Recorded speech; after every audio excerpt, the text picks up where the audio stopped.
আসসালামু আলাইকুম। লিলি সেভেনের নতুন আরও একটি ভিডিওতে সবাইকে স্বাগত জানাচ্ছি। আমি লিলি খুলনা থেকে আপনাদের জন্য আজকে নতুন আরও একটি ছোট ছোট ক্লিপ নিয়ে একটা ছোট্ট ভিডিও তৈরি করেছি, আর সেটা নিয়ে চলে আসছি ঠিক সন্ধ্যা 7টার সময়। তো কেমন আছেন সবাই? প্রায় 2-3 দিন পর আমি আজকে একটা ভিডিও নিয়ে আসছি। এতদিন একটু বেশি অসুস্থতা আর একটু বেশি মানে কাজের চাপে আসা হয়নি, তো আজকে ছোট ছোট যা কিছুই করেছি তাই একটু শেয়ার করছি।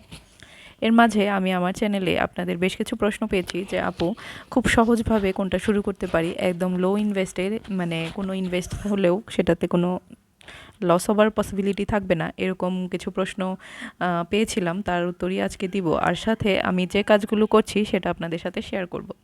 তো দেখেন, এটা হচ্ছে আমার ওয়ার্ড্রোপের একদম লাস্ট ড্রয়ার। তো এখানে আমি আমার কাটিংয়ের যে জিনিসগুলি আছে সেটা খুব একটু ডেকোর করে একটু সুন্দর করে গুছিয়ে রাখি, যেন আমি একটা ড্রয়ার খুললেই সেটা খুব সহজে পেয়ে যাই। এছাড়া আমি যেহেতু খুব বেশি হাবিজাবি টুকিটাকি ছোট ছোট জিনিস নিয়ে কাজ করি, আমার উদ্যোগটা যেহেতু ছোট ছোট জিনিস নিয়ে, তো আমাকে এরকম ছোট ছোট ঝুড়ি রাখতে হয়, ছোট ছোট বক্স রাখতে হয়, ছোট ছোট ড্রাম রাখতে হয়। আরএফএলের ড্রামগুলি বা 60-70 টাকার মাঝে যে ড্রামগুলি থাকে সেই জিনিসগুলো কিন্তু আমার কাছে প্রায়ই থাকে। এই যে এটা হচ্ছে একটা চকলেটের বক্স, আমার মেয়ের চকলেটের বক্স। তো এখানে আমি করি কি, যে আমার যে কাটিংয়ের বা মেশিনারির যে জিনিসগুলি থাকে সেগুলো একটু গুছিয়ে রাখি। ইতিমধ্যে আপনারা একটা ভিডিওতে সেটা দেখেছেন, আর আমার মনে হয় যারা টেইলারিংয়ের কাজ করে তাদের প্রত্যেকেরই এরকম কিছু কিছু বক্স থাকে। আর মেয়েদের কিন্তু বক্সের জিনিস গুছিয়ে রাখতেই সবচেয়ে বেশি ভালো লাগে। তো চলেন শুরু করি, আমি কীভাবে কী কাটিং শুরু করছি। আজকে দুটো প্যান্ট কাটিং করব, মানে পায়জামা বা সালোয়ার বা প্লাজো যেটা বলেন, সেটা কাটিং করব। তো চলেন দেখি। আর কিছু আপুরা বলেছিলেন যে কিভাবে একদম লো বাজেটে কাজ শুরু করা যায়, মানে আপনি কোনো লস হবে না এরকম কোনো কাজ। তো আমি হয় না যে যে যেটা করে তারই গুণগান গায়। তো আমার কাছে মনে হয় যে এই ক্ষেত্রে এই প্রফেশনটা হচ্ছে একদম টেইলরিংয়ের প্রফেশন। তো এটাতে আপনার কোনো লস হবে না, বিনিময়ে দেখা যাবে আপনার শুধু লাভই হবে। কিভাবে লাভ হবে? দেখেন, একটা ড্রেস মেক করতে আমাদের বাইরে গেলেই মজুরি দিতে হয় 200 থেকে 300 টাকা। বর্তমান বাজার মূল্যে আমার মনে হয় 250 টাকার নিচে প্রফেশনালভাবে কেউ কোনো মানে ড্রেস মেক করে দেয় না। তারা প্রত্যেকেই মিনিমাম শহরের দিকে 250 টাকা থেকে মজুরি নিয়ে থাকে, একটা চার্জ তারা ফিক্সড করে থাকে। তো এই চার্জটা যখন আপনি একটা সেলাই মেশিন দিয়ে নিজের ড্রেসটা ক্রিয়েট করবেন, নিজের ড্রেসটা বানাবেন, তো তখন কিন্তু আপনার এই 250 টাকাটা বেঁচে যাচ্ছে। কিভাবে বেঁচে যাচ্ছে? আপনার তো তাকে সেটা দিতে হচ্ছে না। এরপরে আপনি যদি ড্রেসটা সুন্দর করে বানাতে পারেন, আপনার ফিটিংটা যদি সুন্দর হয়, আপনার ফ্রেন্ড বা আপনার কাজিন বা আপনার মেয়ে বা আপনার মা, এদের কারো মাধ্যমে যদি কারো ড্রেসটা খুব সুন্দরভাবে বানাতে পারেন, একটু ডিজাইন দিয়ে বানাতে পারেন, চারপাশের মানুষজন যখন সেটা দেখবে তখন কিন্তু তারা আপনাকে অর্ডার দিবে। তো ওইখান থেকে কিন্তু আপনি একটা মানে মূল্য পাচ্ছেন, বা বিনিময় মূল্য যেটা আপনাকে দিবে সেটাই পাচ্ছে। আর সেটাও যদি না হয়, একটা মেয়ের মানুষের বা একটা সংসারের, একটা বাসার কিন্তু অনেক কিছু সেলাই করতে হয়, সেই খরচগুলি কিন্তু আপনার বেঁচে যাচ্ছে। তো এই হিসেবে দেখা যায় যখন আপনি একটা মেশিন কিনবেন সেটা হবে আপনার অ্যাসেট। সেই অ্যাসেটটার কোনো মানে কোনো লস হবে না। সেখানে আপনি মাত্র 5 থেকে 10 টাকার যদি সুতা কিনেন, আর বাকি কিছু তো সেট আপ দেওয়াই থাকে। 10 টাকার একটা সুতার রিল কিনলে, কারণ কালার ম্যাচ করতে হয়, তো ওই 10 টাকা নতুন করে ইনভেস্ট করেই কিন্তু আপনি 200 টাকা বাঁচিয়ে নিতে পারছেন। দ্যাট মিনস 200 টাকা আপনি বলা চলে অন্যটা যদি সেলাই করেন তাহলে কামাই করে নিতে পারছেন। খুবই ইজি একটা বিষয়। এছাড়াও আমি বলবো যারা স্টুডেন্ট আছেন তাদের জন্য একদমই হচ্ছে সহজলভ্যের কাজ যেটা, সেটা হচ্ছে জুয়েলারি মেকিং করা। এটাতে খুবই ইনভেস্ট কম। মানে সেলাই মেশিনে তো তবু মনে হচ্ছে যে 5,000 টাকা মিনিমাম একটা ইনভেস্ট করতে হয়, কিন্তু আপনি যখন জুয়েলারির পেছনে ইনভেস্ট করবেন, আমি নিজে শুরু করেছিলাম 500 টাকা ইনভেস্ট করে। আমার এখনও মনে পড়ে সেই 500 টাকা আজকে আমার প্রায় খানেক 2-3 লক্ষ টাকার বিজনেসে দাঁড়িয়েছে। আর এক্সট্রা আরও কিছু তো আছে, সেটা আমি একদম ক্লিয়ারলি বলছি না। কিন্তু দেখবেন যে আপনি একটা কিছু শুরু করবেন, সেটা 500 টাকার হোক আর 300 টাকার হোক, সেটা কিন্তু দিন শেষে একটা ভালো কিছুতে পৌঁছাবে যদি আপনি তাতে সময় দেন, আপনার সেটা করতে ভালো লাগে।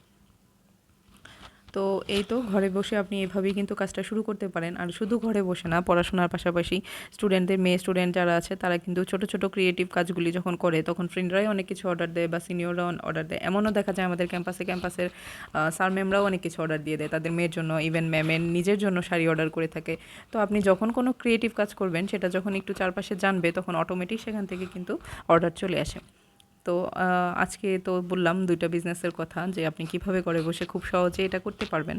এছাড়াও আরও অনেক কিছু আছে যা আপনারা চাইলেই করতে পারেন। তার মাঝে ড্রয়িংও একটা আছে, একটু ভালো হ্যান্ড পেইন্ট করতে পারলে তা নিয়েও কাজ করা যায়। তবে সংসারী আপুদের জন্য একদমই কাজের জন্য হচ্ছে সেটা হচ্ছে টেইলারিংয়ের কাজ। এটাতে খুবই কম খরচে খুব বেশি প্রফিট অর্জন করা যায়, আর এটা কিন্তু লাইফ টাইম একটা সাপোর্ট দেয়। আর এক্ষেত্রে হয় যে আপনি যত বেশি কাজ করবেন তত বেশি আপনার দক্ষতা হবে, আর তত বেশি কিন্তু কাজের ফিনিশিং ভালো আসবে। আর ফিনিশিং ভালো আসলে তো সেটার মজুরি সবসময় একটু বেশিই আসে। আমি নিজে কিন্তু যখন জুয়েলারি নিয়ে কাজ শুরু করি তখন আমার কাছে কোনো শাড়ি ছিল না, কোনো থ্রি পিস ছিল না, বা কোনো থান কাপড় ছিল না, হাতের কাজ ছিল না, কোনো কিছুই ছিল না। শুধু কিছু প্লাস, কিছু নাট বল্টু, কিছু পুঁতি, কিছু অ্যান্টিক এসব ছিল। এইসব ছোট জিনিসগুলিকে আমি কানেকশন করে জোড়া দিয়ে একটু সেল করে সেল বাড়িয়ে নতুন কিছু অ্যাড করে এভাবেই কিন্তু বাড়িয়েছিলাম। তো জিনিসটা ছোট থেকে শুরু করলেই আস্তে আস্তে বড় হয়। বড় কোনো জিনিস একবারে আমরা কিন্তু পাই না। তো সেই জন্যই বলছি যে শুরু করেন, একটা কিছু শুরু করেন, হয়ে যাবে। মানে বসে না থেকে কাজ শুরু করাই হচ্ছে মুখ্য বিষয়। আমার মনে পড়ে যখন আমি প্রথম শাড়ি স্টক করেছিলাম ৩টা শাড়ি, ঠিক আছে? তো ৩টা শাড়ির আমার প্রাইস নিয়েছিল, মানে শাড়ি যেহেতু ওই সময়কার সময়ে প্রায় ২,০০০ টাকা। ৩টা শাড়ি ২,০০০ টাকা। তার পেছনে আমি আরও কিছু যখন ডিজাইন করেছি তাতে আমার আরও খরচ হয়েছে ২,০০০ টাকার মতো। তাও ৪,০০০ টাকা খরচ করে আমি প্রায় বিক্রি করেছিলাম কিন্তু ৬,৫০০ থেকে ৭,০০০ টাকা। তো তারপরে আমি আবার সেই ৭,০০০ টাকা আরও কিছু ৩,০০০ টাকা অ্যাড করে প্রায় ১০,০০০ টাকা শাড়ি স্টক করেছিলাম। তো এভাবেই আমি মানে আমার কাজটা বড় করেছি, আর আপনাদেরও সাথে শেয়ার করি আমার অভিজ্ঞতা, বা আমার যতটুকু আমার জানা ততটুকুই আমি আপনাদের জানাই। তো আপনাদের আরও যদি কোনো প্রশ্ন থাকে আমাকে বলবেন, আর আমার কাজের জন্য বা আমার কোনো কিছুর জন্য যদি প্রয়োজন হয় আমি ডেসক্রিপশনে আমার পেজ লিঙ্ক দিয়ে দিব, সেইখানে যোগাযোগ করবেন।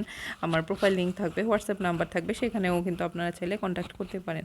আজকে 2টা পাজামার কাজ ছিল, অর্ডার ছিল, সেই 2টাই আমি টুকটুক করে কেটে নিয়েছি। এখন আপনাদের হচ্ছে সেলাই করব, তো সেলাইয়ের ভিডিওটা আজকে আর এখানে দেখাবো না, পরবর্তী কোনো একটা কাজে সেটা শেয়ার করে নেব। ততক্ষণ পর্যন্ত সবাই ভালো থাকবেন। আর লিলি 7-এর নতুন যারা জয়েন করেছেন আমি দেখছি তা খুব শীঘ্রই তারা চলে এসেছেন, তাদেরকে অনেক অনেক অনেক ধন্যবাদ। আর এখন পর্যন্ত যারা সাবস্ক্রাইব করেন নাই প্লিজ চ্যানেলটা সাবস্ক্রাইব করে দেবেন। ভালো থাকবেন, আল্লাহ।